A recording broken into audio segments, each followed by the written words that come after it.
Sir এখানে সুস্বাদু Bangla Chinese খাবার আছে শুধুমাত্র আপনাদের দুইজনের জন্য। এত খাবার মাত্র দুইজনের জন্য? হ্যাঁ। আচ্ছা বুঝলাম, আমি তো একজন, বিন্দাস খাওয়া যাবে, কিন্তু আরেকজন কেডা? আরেকজন ওয়েট।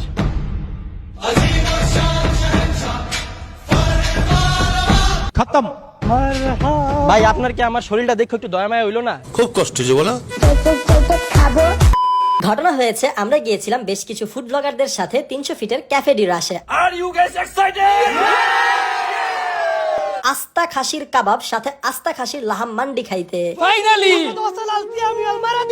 মানে মানে হাবিবি উনি সৌদি আরবের লোক, বাংলাদেশ দেখতে আসছে। বুঝতেই পারতেছেন দুইটা আস্তা খাসির বিষয়, সেইটা তো আর আমাদের বিতিক বাজার টিম মেম্বার দিয়ে খাওয়া পসিবল না। তাই আমাদের সাথে ছিল বেশ কিছু ফেমাস আর আপনাদের পছন্দের কন্টেন্ট ক্রিয়েটররাও। আমরা অলরেডি দুইটা নিয়ে আসছি।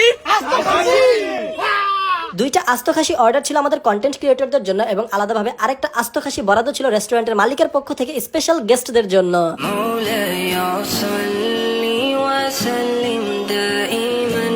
লাহাম মান্ডি রেডি হয়ে আসার সাথে সাথে পিঙ্কি মামার আবেগ দেখে আমরা সবাই তো শিহরিত হয়ে যাই। 5 ঘন্টার লাহাম।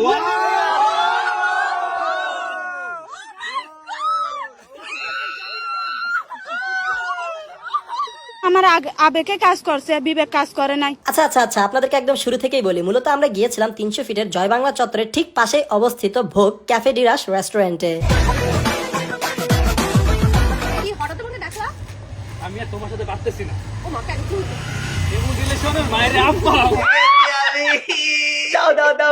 আর এখানে এসেই সবার প্রথমে আমরা পেয়ে যাই ব্রেন উইথ আবিরের আবির নিলয়কে। তো আমার সাথে আছে আমাদের বিতিক বাজার মোহিত, ওর সাইজের সমান হচ্ছে এই খাসিগুলা। তারপর দেখি মানিক ভাই তার ছোট যন্ত্রটা নিয়ে ঘুরতেছে। মানিক ভাই আপনার সাইজটা একটু দেখা যান। মানিক ভাইয়ের হাতে দেখা যাচ্ছে। ক্যামেরা। মানিক ভাইয়ের সাইজটা অনেক ছোট। প্যারি সমাজ গেই। আর অন্যদিকে আরাফাত ভাই তো ছিল একদম খাওয়া দাওয়া নিয়ে মহাব্যস্ত। না না না, একটু ভুল হইলো। যেইখানে রাহি আছে সেইখানে খাওয়া নিয়ে তো অন্য কেউ ব্যস্ত থাকতে পারেই না। এইখানে কিছুই নাই, ওইখানে কাবাব ঢুকছে 3টা।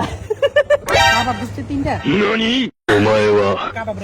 ও সবখান থেকেই খায়। খাওয়ার মজা লাগে। দেখো দেখো খাচ্ছে। আমরা ব্যাংক ডাকাতি দেখি, এখানে খাবার ডাকাতি হচ্ছে। ভাই আপনার কি যে ভাগ লাগবো? না না, আমার ভাগ লাগবে না, রাহি ভাই যথেষ্ট আমার ভাগটা নিয়ে নেওয়ার জন্য। অবশ্যই এভরিথিং।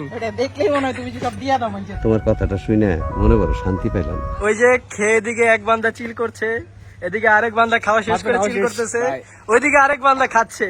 মহিবেরা সহ্য হইতেছে না, শেষে আরেকজন ফুড ব্লগারের খাবারে যা ভাগ মারছে। খানা প্রায় প্রস্তুত, আর 1 ঘন্টা লাগবে। সব শেষে দেখি ছোট ছেলে মইন আনমনে অন্যমনস্ক হয়ে পাইচারি করতেছিল।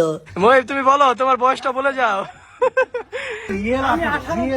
আমিও 18। আচ্ছা, যে 2 বাচ্চার বাপ থাকার কথা, সে এখন বাচ্চাদের খানে হামাগুড়ি খাচ্ছে।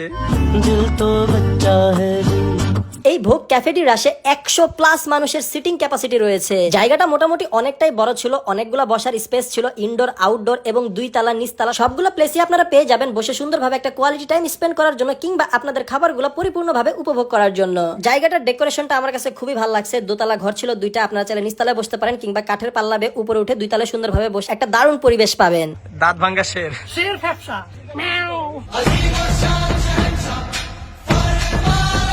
আমাদের লাহাম মান্ডিটা আগে থেকে অর্ডার করা ছিল। এই জায়গায় আপনাদেরকে বলে দেই, আপনারা যদি লাহাম মান্ডি কিংবা খাসির কাবাব খেতে চান তাহলে কিন্তু আপনাদেরকে একদিন আগে রেস্টুরেন্টে ফোন দিয়ে কনফার্ম করতে হবে। রেস্টুরেন্টে ফোন দেওয়ার জন্য তাদের কন্ট্যাক্ট নাম্বার এটা কিন্তু এই ভিডিওটার কমেন্ট বক্সে দেওয়া আছে। আর এই পবিত্র মাহে রমজানে কিন্তু একদম ইফতারি থেকে শুরু করে সেহরি পর্যন্ত ভোগ ক্যাফে ডি রাশ খোলা থাকবে। তাই আপনারা কিন্তু চাইলে এখানে ইফতারও করতে পারবেন, সেহরিও করতে পারবেন। আর এই জায়গায় কিন্তু আপনারা মাত্র 150 টাকা থেকে শুরু করে 25,000 টাকা পর্যন্ত খাবার পাবেন। এই ভোগ ক্যাফে ডি রাশের লোকেশনটা একদম স্পষ্টভাবে আপনাদেরকে বলে দেই। আপনারা শেখ হাসিনা সরণিতে আসবেন, 300 ফিটের ভাইরাল যে রাস্তা ওইটা থেকে একটু সামনে গেলে হাতের বাম পাশে প্রথম যে মোড়টা আসবে ওইটা দিয়ে সোজা চলে আসবেন জয় বাংলা চত্বরে। আর জয় বাংলা চত্বরের পাশেই আপনারা দেখতে পারবেন বড় বিলবোর্ড দেওয়া আছে ভোগ ক্যাফে ডি রাশে।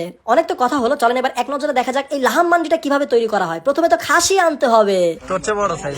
খাসি তো রেডি, এবার মেরিনেট করার পালা। আর এই মেরিনেটেই কিন্তু ব্যবহার করা হবে 36 ধরনের মশলা। জাফরান নিয়ে আসছি, ফ্রেশ গার্লিক ফিল করে নিয়ে আসছি, আমরা 36টা আইটেমের মশলা একসাথে মিক্স করে ব্লেন্ড করে নিয়ে আসছি। অলিভ অয়েল আছে এন্ড ঘি আছে আমাদের, আর টোটাল প্রত্যেকটা মশলা আমরা একসাথে করে এটা ম্যারিনেশন করবো। জাফরান দিচ্ছেন? জি জাফরান। 36 পদের মশলা, তারপর হচ্ছে জাফরান, মেরিনেট করার পর খাসিটাকে কিছুক্ষণ রেখে দেওয়া হয়, তারপর এটাকে সুন্দরভাবে প্যাকেজিং করে একদম মাটির নিচে পাঠিয়ে দেওয়া হয়। মাটির ঠিক 8 থেকে 10 ফিট নিচে এই খাবারটা রান্না করা হয়, আর এই খাবারটা রান্না হতে মিনিমাম 5 থেকে 6 ঘন্টা সময় লাগে। মাটির নিচে ঢুকানোর পরে কিন্তু রান্না শেষ না, এরপর এটা উপরে সুন্দরভাবে ঢেকে দেওয়া হবে এবং ভিতরের ধোঁয়া যেন বাইরে আসতে না পারে তাই ভেজা কম্বল দিয়ে চারপাশটা একদম সুন্দরভাবে মুড়িয়ে দেওয়া হয়। যাই হোক, আমাদের খাসি তো পুরোপুরি রেডি এবং রান্না হওয়ার জন্য একদম মাটির নিচে পাঠিয়ে দেওয়া হয়েছে। তো এই 5 থেকে 6 ঘন্টা আমাদের অপেক্ষা করতে হবে। তো এতক্ষণ তো না খেয়ে থাকা যাবে না, আমাদেরকে এই মাঝখানে আবার দুপুরের খাবারটাও সেরে ফেলতে হবে। আসছে আসছে আসছে ময়ূর, খাবার আসছে। খাবার আসছে, বাঙালি বাঙালি বাঙালি কি নেই এখানে। দুপুরে খাওয়ার জন্য আমরা ভোগ ক্যাফেটেরিয়াস থেকে 2টা থালি এবং 2টা Chinese fried rice set menu order দেই। আমাদের বাঙালি থালিতে ছিল সাদা ভাতের সাথে টুনা ফিশের কারি, বিফ মাসালা, ডাল মাখনি, আচার এবং সালাদ। সত্যি কথা বলতে এই থালির খাবারগুলো এত মজাদার ছিল, সেটা আপনারা না খাইলে একদমই বুঝতে পারবেন না। অন্যদিকে সেট মেনুতেও রাইস আইটেম এবং থাই ফ্রাইড চিকেন এই দুটো বেশ ভালো লাগছে।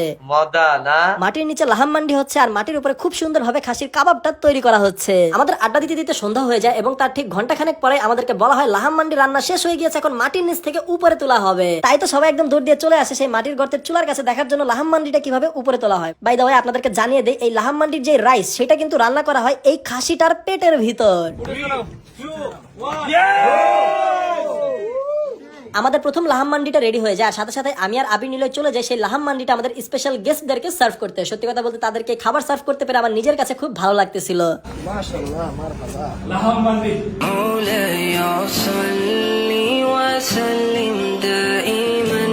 সাফুনাকুল জামিন আলাই, আমরা এখন খাবার খাবো। তো এটা হচ্ছে 5 ঘন্টা রাখা লাহামবান্দি। এই রেস্টুরেন্টে এই প্রথম হচ্ছে আস্ত খাসির বারবিকিউ হলো, যেটা আমরা আজকে প্রথম খাবো। আমরা প্রথম কাস্টমার। মাশাআল্লাহ মাশাআল্লাহ, আরবি বলেন ভাই। বলেন। মাশাআল্লাহ মাশাআল্লাহ, মাশাআল্লাহ। সত্যি কথা বলতে লাহাম মান্ডিটা খুবই খুবই খুবই ভালো লাগছে। স্পেশালি খাসির যে মাংসগুলো এতটা সুন্দরভাবে কুক হয়েছে, মানে ধরার সাথে সাথে মাংসগুলো খুলে পড়ে যাইতেছিল, ভিতরে পুরাই জুসি ছিল, রাইসের সাথে মিক্স করে খেতে দারুণ লাগতেছিল। আর স্পেশাল রাইতার সালাদ তো ছিলই সাথে, এবং সব শেষে আমাদেরকে দেওয়া হয় একটা করে ফিরনি। আর এই সব কিছু কিন্তু এই লাহাম মান্ডির প্যাকেজের সাথে ইনক্লুডেড। এইবার যদি আমরা আস্ত খাসির কাবাবটার কাছে আসি, কাবাবটাও ছিল খুব দারুণ। আপনারা যদি একদম গরম গরম এই কাবাবটা খেতে পারেন, সত্যি কথা বলতে মারাত্মক লাগবে আপনাদের কাছে। আর বাই দা ওয়ে, এই কাবাবটার সাথে আমরা রাইস নিয়েছিলাম, কিন্তু আপনারা চাইলে এই কাবাবটার সাথে রাইসের বদলে 25টা রুমালি রুটি কিংবা নান রুটি নিতে পারবেন। সব মিলিয়ে আমাদের ভোজন ছিল এক কথায় অসাধারণ, 100তে 100। এই জন্য ধন্যবাদ দিতে হবে ভোগ ক্যাফেটেরিয়াসকে, কারণ তারা এই দারুণ খাবারটা তৈরি করার উদ্যোগ নিয়েছে। সত্যি কথা বলতে এই ধরনের খাবারগুলো কিন্তু প্রত্যেকটা জায়গায় পাওয়া যায় না, অ্যাভেলেবেল থাকে না। আপনাদের আরো সুবিধার জন্য আমরা এই ভিডিওটার কমেন্ট বক্সে ভোগ ক্যাফেটেরিয়াসের লোকেশনটা দিয়ে দিব, পাশাপাশি কমেন্ট বক্সে কিন্তু ভোগ ক্যাফেটেরিয়াসের কন্ট্যাক্ট নাম্বারও দেওয়া থাকবে। আপনারা যে কোনো প্রয়োজনে যে কোনো কিছু জানতে চাইলে তাদেরকে ফোন করতে পারবেন। সবাই ভালো থাকবেন, সুস্থ থাকবেন, দেখা হবে আপনার সাথে পরবর্তী ভিডিওতে খুব জলদি।